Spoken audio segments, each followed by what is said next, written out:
With Halloween just around the corner, I've decided it's a good time to look back at a game which is not only one of my favourite horror games of all time, but also one of my favourite games of all time. The game in question is Dead Space 2. Produced by EA and developed by Visceral Games, the Necromorphs Lane sequel was released in 2011 and received critical acclaim upon release. Dead Space 2 takes place 3 years after the events of the first game, with protagonist Isaac Clarke a bit worse for wear. Okay, perhaps that's a bit of an understatement. He's now housed in an asylum and is haunted by visions of his dead ex-girlfriend Nicole, so it's fair to say he's not doing too great. On the bright side, at least some good has come from his time during his stay at the Sprawl, as in this installment Isaac has learnt how to talk. Isaac was mute in the original game, and mute protagonists are something that I'm never a fan of, so I'm glad the developers gave him a personality in this game. I find him to be a very likeable character, and was more invested in him in this game than I was the first. The opening of Dead Space 2 is one of the most memorable of any game that I've ever played. After a brief recap of the first game, Isaac is awoken by Frank DeLilly who attempts to rescue him. Unfortunately, Franco's rescue attempt ends in disaster for him, as he's horrifically killed in front of Isaac by a necromorph in what is one of the most messed up scenes in a video game I've ever witnessed.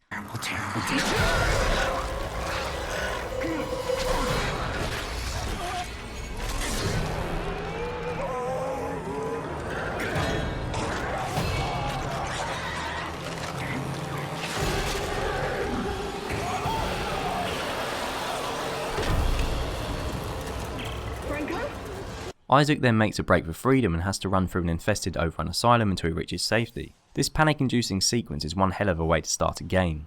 Dead Space starts as it means to go on, as a couple of minutes later Isaac witnesses a man slit his throat in front of him, and then another man is horrifically torn to pieces by a necromorph when Isaac attempts to remove the plasma cutter that is above the operating table he's strapped to. Oh my god!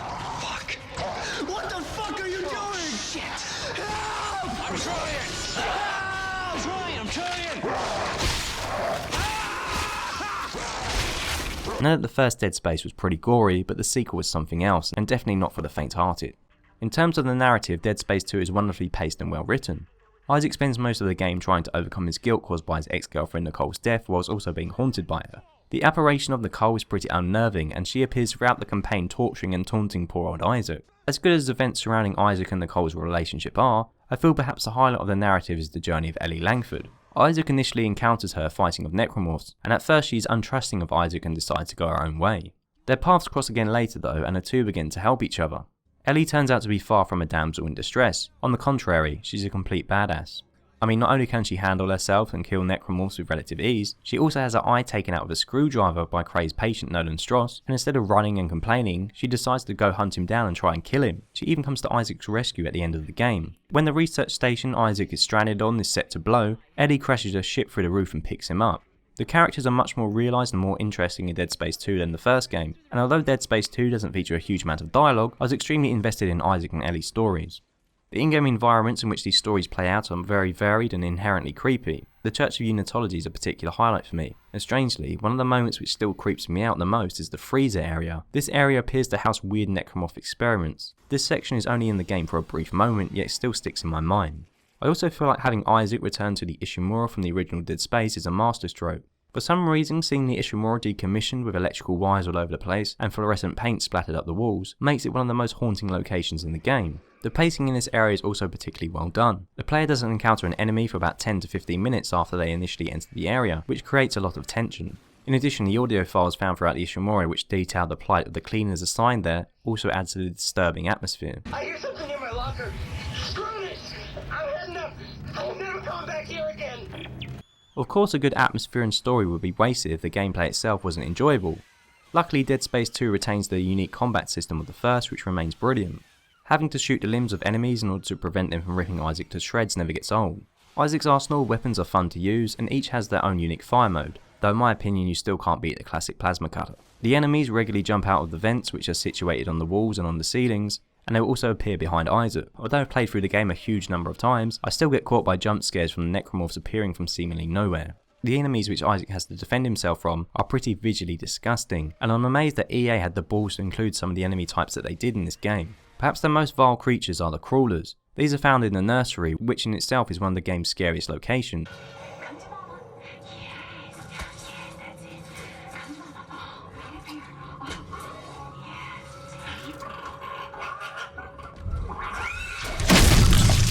Crawlers are reanimated children, and their method of attack is to explode their grotesquely bloated stomachs, killing themselves and anyone around them. Hearing their cries as they move towards Isaac is not something someone easily forgets.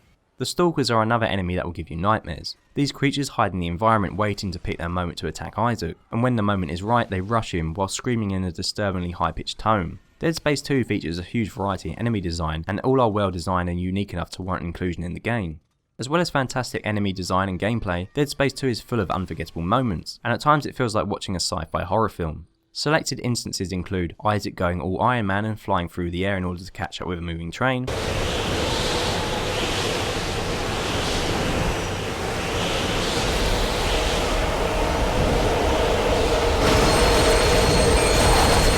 Isaac fighting against a giant necromorph in the sky,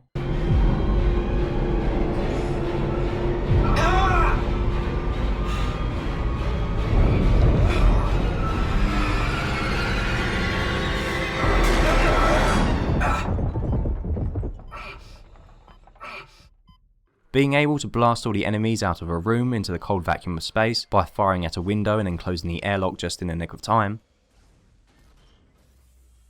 and drilling a needle into Isaac's eye. Dead Space 2 is wonderfully paced, and unlike its lengthier sequel, which I find to be a bit of a slog, every minute feels like it should have been included in the game. Despite my positive praise for Dead Space 2, I often find it strange that the game is not usually mentioned by games critics when they are discussing their greatest games of all time. In my opinion, Dead Space 2 is a near perfect sci-fi horror game, and should be recognised as not only one of the best games of the last generation, but as one of the best games of all time.